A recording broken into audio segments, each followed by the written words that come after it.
Assalamualaikum warahmatullahi wabarakatuh. Perkenalkan, saya Yusra Hadifa. Di sini saya akan menjelaskan kenapa kami akhirnya mengupdate harga produk kami dari satu porsinya 10.000 menjadi 13.000. Oke, yang pertama yang akan saya jelaskan adalah pada saat bazar kami mengalami kerugian.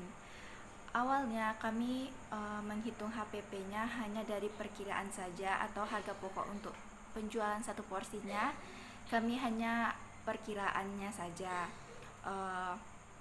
karena kami mengira di pasaran itu untuk harga kuliner atau untuk cemilan seperti donat itu biasanya start from 10.000. Makanya kami memulai harga untuk produk kami itu 10.000 sampai dengan 15.000 untuk topping yang buah. Kalau yang 10.000 nya itu untuk topping yang si Oreo dan Coco Chips tadi. Oke, di situ kami pada saat bazar itu kami mengalami cukup banyak kerugian, yaitu sebesar Rp620.000 dengan modal Rp1.245.000 dan pendapatan Rp625.000. Jadi kerugian dari kami adalah Rp620.000 karena kesalahan dalam menghitung HPP dari awal. Lalu kami mengupdate lagi untuk produk kami. Kami melakukan pengembangan dan pengurangan pada produk. Pada penjualan sistem PO ini pada tanggal 7 Juli 2023 kami mengupdate harga pokok penjualan kami yang tadinya dari 10.000 menjadi 13.000 untuk satu porsinya.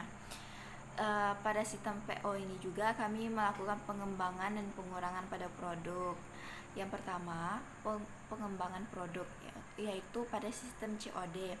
Kami mengalami kesulitan pada sistem COD karena jika wilayah yang cukup jauh dengan produk kami yang es krim ini yang mudah mencair, kami mengalami kesulitan.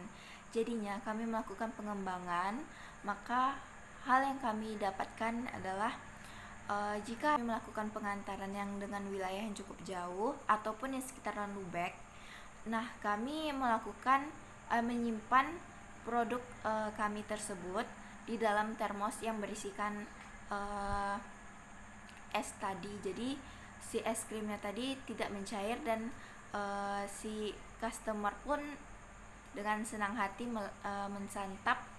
menyantap produk kami itu dengan es krim yang tidak cair. Oke. Yang kedua adalah pengurangan pada produk.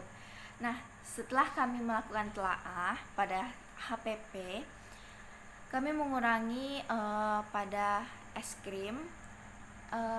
Hal yang paling membuat harga yang cukup mahal itu adalah es krim. Pada saat bazar kami menggunakan es krim Diamond dengan harga 8 liternya itu Rp217.000. Nah, pada saat sistem PO ini kami menggunakan es krim IC dengan harga Rp150.000. Jadi kami melakukan pengurangan pada produk.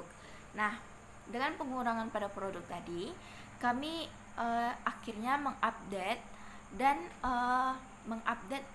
harga jual dari produk kami itu satu porsinya menjadi Rp13.000. Setelah kami melakukan pengembangan dan pengurangan pada produk, pada saat sistem PO, kami juga mengubah toppingnya. Maksudnya, tadinya pas bazar kami ada 2 topping yang kami sediakan, yaitu topping Coco Chips dan Oreo. Lalu yang kedua ada topping buah. Nah, setelah kami melakukan analisis pemasaran, kami menemukan yang paling banyak memesan itu adalah Coco Chips, topping Coco Chips dan Oreo tadi. Nah, makanya pada sistem PO kemarin kami hanya menjual topping Coco Chips dan Oreo saja. Nah, lalu kenapa kami mengupdate atau mengubah harga satu porsinya menjadi 13.000? Karena pada saat perhitungan HPP yang kami dapatkan adalah dari biaya tetap, biaya bahan baku, biaya tidak langsung, dan biaya peralatan, maka didapat keseluruhannya adalah 8.000 sekian. Kami ingin mendapat keuntungan 3.000 sampai 4.000 rupiah. Nah, makanya kami menjual dengan harga 13.000 rupiah. Nah, setelah kami melakukan sistem PO kemarin, yang kami dapatkan adalah setelah melakukan perbaikan-perbaikan yang dari kesalahan-kesalahan sebelumnya, maka kami mendapatkan keuntungan sebesar 80.000 rupiah. Ini merupakan hasil laba pertama kami, karena sebelumnya kami cukup banyak mengalami kerugian yang cukup besar. Dari pengalaman dan kesalahan-kesalahan yang telah terjadi di dalam bisnis kami bisa mempelajari bahwa perhitungan HPP itu tidak bisa diperkirakan saja, karena hal itu bisa saja membuat kita mengalami kerugian. Bisa saja untuk misalnya untuk contohnya pada produk kami, untuk satu topping, yaitu topping Coco Chips dan Oreo, kami jual dengan harga 10.000 rupiah. Sedangkan untuk modalnya aja itu 8.900, atau dengan kami bisa mendapatkan keuntungan 1.100. Namun ketika setelah dihitung keseluruhan, kami mendapatkan kerugian yang cukup besar. Setelah saya telah kemarin, kami bisa mendapatkan keuntungan, tapi ketika dihitung keseluruhan total, kami mengalami kerugian yang cukup besar tersebut. Karena ketika HPP keseluruhannya itu kami mengalami kerugian, tapi kalau misalnya kita jual untuk satu porsi dengan topping Oreo dan Coco Chipsnya aja kami untung, tapi pas di HPP-nya itu kami mengalami kerugian gitu. Nah, hal itu untuk harga pokok penjualan itu kita nggak bisa main-main, kita nggak bisa memperkira-kirakan saja. Nah, itu yang bisa kami dapatkan. Lalu untuk pengembangan produk kami juga belajar gimana sih supaya si es krim ini tetap utuh sampai ke tangan konsumen tersebut. Jadi kami memikir dan kami terus telaah, dan akhirnya yaudah kami mendapatkan sebuah ide untuk membawa termos ketika proses pengantaran yang isinya itu ada es batu. Jadi si donat es krimnya tadi dimasukin di dalam termos tersebut. Jadi suhu dinginnya juga tetap terjaga dan konsumen tetap lezat dalam menyantap makanan kami tersebut. Lalu untuk pengurangan produk, sebenarnya itu juga modal kami juga tersisanya juga sedikit. Jadi kami mikir untuk memutar kembali gimana supaya modal ini cukup gitu. Lalu akhirnya kami mengurangi pada si es krim tadi, karena awalnya es krim tadi hal yang paling besar atau harga yang paling besar itu yang dikeluarkan adalah harga es krim, yaitu sebesar 217.000 rupiah kemarin, yaitu es krim diamond.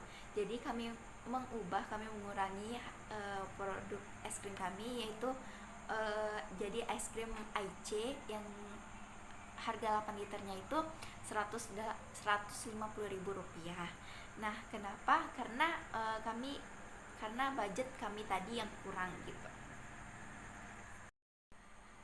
Oke, hal yang bisa kami pelajari dari bisnis ini adalah kita bisa belajar dari kesalahan-kesalahan kita tersebut, mulai dari kesalahan dalam memperhitung HPP, kesalahan dalam menaruh harga, dan kurangnya partisipasi dalam anggota bisnis ini.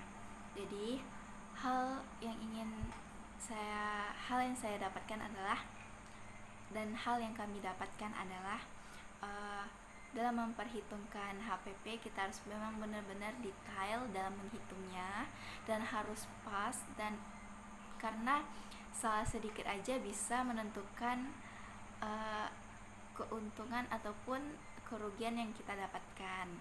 Nah, di dalam sebuah bisnis memang harus adanya kekompakan di dalam setiap anggota di dalam bisnis tersebut, karena jika tidak adanya kekompakan dan juga rasa tanggung jawab setiap masing-masing anggota yang telah diberikan pekerjaannya masing-masing atau divisinya masing-masing, maka bisnis tersebut tidak berjalan dengan lancar. Nah, jadi banyak sekali ilmu yang kami dapatkan selama mata kuliah bisnis industri kreatif ini.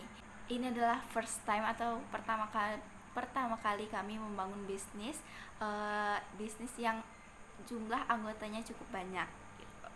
Jadi banyak sekali hal-hal yang tidak pernah kami alami dan akhirnya itu terjadi di kami. Jadi kami bisa memetik pelajaran-pelajaran yang sangat berharga ini.